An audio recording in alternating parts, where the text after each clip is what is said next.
44 minutos ya sobre las 9 de la mañana en esta intensa y calurosísima jornada de miércoles en la que las temperaturas van a llegar a alcanzar casi los 40 grados, algo totalmente inédito a estas alturas del año en Fuerteventura. Hoy, por cierto, una cita muy interesante con la cultura. El periodista Fernando González, más conocido como Gonzo, va a visitar esta tarde el ciclo Voces desde la Frontera, un espacio de reflexión y de análisis sobre la deshumanización de los muros y de denuncia ante la violación de los derechos que sufren las personas migrantes en el intento de cruzar las fronteras. Lo hace además en un momento en el que no hemos dejado, de la mano del colectivo Entre Mares, de salir a las calles y de visibilizar la cantidad de fallecidos que durante las últimas semanas se han registrado por las pateras. El acto va a tener lugar hoy a las 8 de la tarde en la sala Josefina Pla del Palacio de Formación y Congresos, con entrada libre y gratuita. Tenemos el placer de tener a Gonzo al otro lado de la línea telefónica. Muy buenos días. ¿Qué tal? Buenos días. Bueno, decíamos, lo primero, bienvenido a la isla Majorera, con mucho calor, eso sí. Decíamos, en un espacio de reflexión, en un momento, en un contexto que no es muy diferente al que hemos vivido en Fuerteventura en los últimos 20 años, pero que cada vez se está haciendo más agudo, más dramático. De hecho, una mujer embarazada fallecía la pasada semana, 38 personas a finales de semana perdían la vida, y parece que aquí, Fernando, no pasa nada en cuanto a las políticas migratorias que se están llevando a cabo entre Canarias y el Estado. Pues mira, das unos datos ahora mismo que yo creo que en la península la inmensa mayoría de la gente no tiene ninguna constancia ni información porque no ha tenido prácticamente presencia en los medios de comunicación. Y eso habla mucho de no el grado de preocupación que tienen las administraciones, sino el grado de intentar ocultar lo que está sucediendo. Y en eso también tenemos cierta responsabilidad los medios de comunicación, porque no puede ser que haya un número tan alto como el que acabas de decir, 38 fallecidos intentando llegar a las costas canarias, y que eso no sea una cuestión que esté en las portadas de los medios de comunicación o abriendo informativos en radios y televisiones. Parece que tiene que ser un número exagerado, que tiene que haber una tremenda desgracia como la que sucedió hace pocas semanas en Grecia, para que la muerte de personas sea motivo de lo que te decía, abrir periódicos o abrir cualquier otro informativo de otro medio de comunicación. Y eso significa muchas cosas, probablemente una intencionalidad de que esta cuestión no salte a la opinión pública, aunque cuando salta siempre hay quien intenta utilizarla, pero sobre todo lo que se demuestra, o lo que a mí me preocupa, es que esto significa que las administraciones no se van a sentir obligadas a cambiar este tipo de políticas. Cuando este tipo de noticias saltan a los medios de comunicación, siempre hay un argumentario que permite excusar lo que ha sucedido por parte de las administraciones, pero si no salta, ya ni siquiera necesitan ese argumentario, no necesitan engañar, mentir o tergiversar la realidad de las migraciones.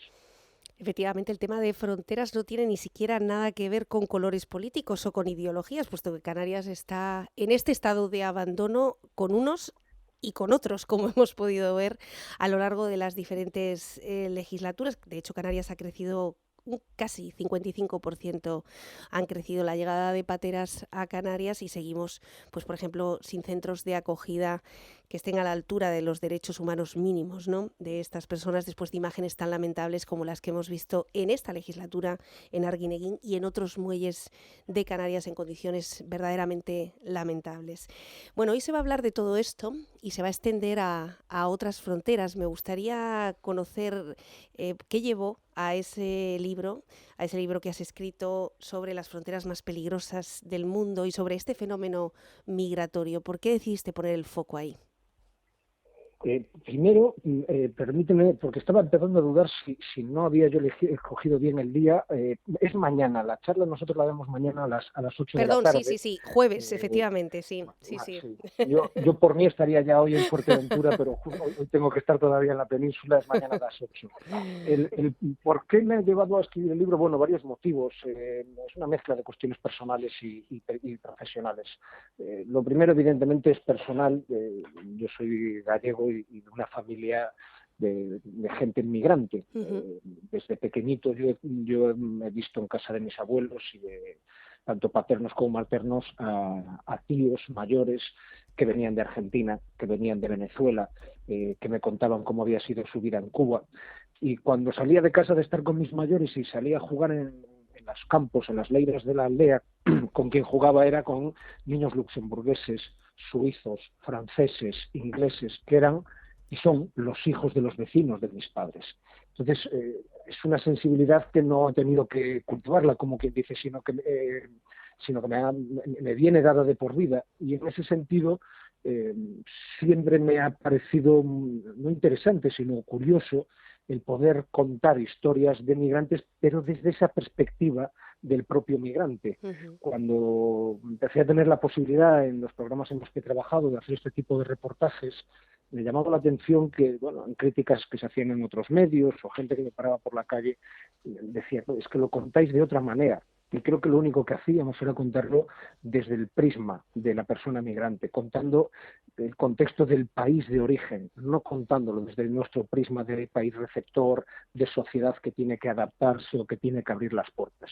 Porque eso inevitablemente hace que las migraciones se cuenten de una forma que no responden a la realidad y sobre todo que no permiten humanizar, empatizar o entender a aquellas personas que intentan llegar a otros países.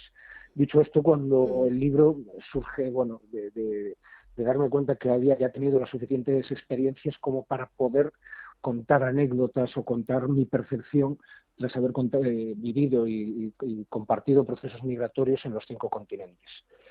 Como sé que también es un tema que no es muy fácil de colocar, como decimos los periodistas, Sí. quise hacerlo de una forma, bueno, un poco amena, y ahí la editorial fue la que me dio la idea de, bueno, hagamos un abecedario, con cada letra un concepto que te recuerde alguna de las historias o que te pueda permitir el contar, por ejemplo, por qué siempre has querido contar historias de migrantes. Yo empiezo con la letra A, evidentemente, y lo que cuento es mi aldea, esto que te acabo de contar de una aldea muy pequeñita donde la gran mayoría de familias han visto cómo la mayoría de sus miembros han acabado viviendo en otros países.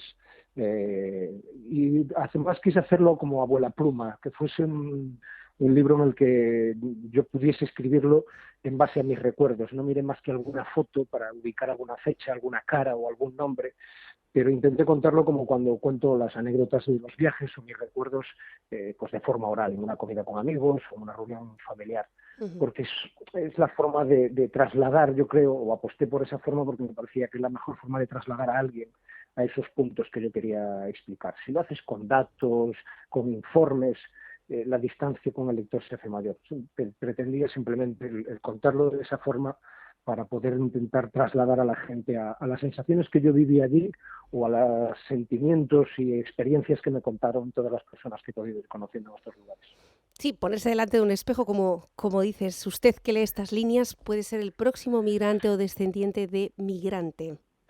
De esto en Canarias se sabe Sí, mucho también, por contextualizarlo, también, ¿no? claro. Claro, es que a veces tenemos mala memoria, pero España hasta los años finales de los 60, mediados de los 70, fue un país migrante. Me contaba un libanés que su padre se dedicaba a llevar a jóvenes españolas en los años 40 y en los años 50, venía a España a ir a los teatros, a los cabarets, y le ofrecía a mujeres que actuaban ahí ir a vivir al Líbano. Es decir, los cabarets del Líbano en la época dorada de Beirut estaban llenas de migrantes españolas. ¿Cómo no vamos a entender ahora las historias o los anhelos que pueden tener aquellos que quieren venir a nuestro país? Efectivamente. Y qué pronto olvidamos, ¿no? Qué pronto olvidamos estas historias o cómo nos hemos Sí, desconectado de esta sobre realidad. todo cuando nos acomodamos. Exacto. El acomodarse, tener la vida fácil ayuda mucho a perder el recuerdo de cuando se sufría o cuando éramos nosotros los que teníamos que renunciar al territorio, al terruño, como decimos los gallegos, cuando la prioridad no era poder vivir donde tú querías, sino tener que vivir donde podías progresar. Y eso nos pasó en el pasado y no estamos libres de que nos vuelva a pasar en el futuro. No tiene comparación la historia de un joven que tenga que salir de Senegal para llegar en Cayuco a Canarias con la que a lo mejor tuvieron los licenciados españoles cuando en 2008 tuvieron que irse más a Inglaterra, Alemania o a Francia a buscar trabajo. pero salvando las distancias es lo mismo. Nosotros en la última crisis que tuvimos gorda vimos como una parte importante de una generación muy formada se tuvo que ir a otros países para poder poner en práctica aquello que se les pidió aquí, que era fórmate para luego ser competitivo en el mercado laboral. Y esto nadie nos promete ni nadie nos asegura que no vuelva a pasar dentro de poco, por cuestiones económicas, por cuestiones ideológicas o por la cuestión del cambio climático, que será el principal motivo, está siendo ya uno de los principales motivos de los movimientos migratorios en todo el mundo. Efectivamente. Bueno, todo esto y mucho más, muy interesante escucharlo, poder verlo en vivo con este viaje, en este caso hacia Fuerteventura. Será mañana, efectivamente, a partir de las 8:30 de la tarde en esa sala habitual, esa sala que ya se ha convertido en un foro donde Eloy Vera nos ha traído hasta Fuerteventura, que parece que estamos muy lejos también de todas estas conferencias, charlas, encuentros con autores, con periodistas. Pues cada mes normalmente en este espacio Voces desde la Frontera podemos compartir estas reflexiones. Solamente me queda, Gonzo, preguntarte para cuándo un Salvados sobre estas cuestiones en Fuerteventura. Y especialmente en Fuerteventura, Pues que bueno, ¿no? Desde hace más de 20 años sí. tenemos experiencias con la migración muy salvajes, muy dramáticas y prácticamente en cuanto a recursos, como te decía al inicio de esta entrevista, exactamente igual que hace 20 años. Sí, sí. No fue en Fuerteventura. Uno de los últimos salvados que dedicamos a la migración lo empezábamos en Gran Canaria. Era un lugar al que acababan de llegar unos pocos migrantes y luego nos fuimos a Senegal. Pero sí, reconozco además que los medios, los periodistas, muchas veces pecamos a la hora de elegir los lugares a los que vamos a contar la historia y vemos aquellos más significativos. Eso no significa, si vamos a Gran Canaria, que en el resto de las islas, sobre todo las que estáis como Fuerteventura, Lanzarote, más cerca del continente africano, no tengáis esas situaciones desagradables de tener que ver cómo llegan cientos de personas o muchas veces cómo no llegan esas personas. Así que te tomo la palabra. Ojalá. Tendremos especial atención a lo que pueda pasar en Fuerteventura, porque muchas veces donde hay que ir a contar estas historias es donde menos recursos se ponen a disposición de las autoridades locales para poder atender como se merecen a estas personas que han decidido jugarse la vida para buscar una vida mejor. Pues decíamos, en este caso, seguramente esta charla es interesante en muchísimos lugares del mundo, pero te aseguro que en Fuerteventura se va a prestar especial atención a estas voces desde la frontera después de toda esta experiencia en otras fronteras, teniendo en cuenta la situación que se vive prácticamente a diario. De hecho, hay un homenaje de nuevo hoy del colectivo Entre Mares que tiene esa asistencia a los migrantes debido también a los fallecidos. En este caso ha sido en las costas de Arrecife, muy cerca de Fuerteventura, en la isla de Lanzarote. Así que ansiosos de tenerte por aquí, por la isla de Fuerteventura, esperando además que la disfrutes, que es un auténtico paraíso majorero. Mañana, a partir de las 8, en la sala Josefina Pla del Centro Bibliotecario Insular, estas voces desde la frontera con el periodista Gonzo. Un abrazo enorme. Otro muy grande. Muchísimas gracias. Gracias. Nos vemos mañana. Nos vemos mañana. Un Chao. saludo.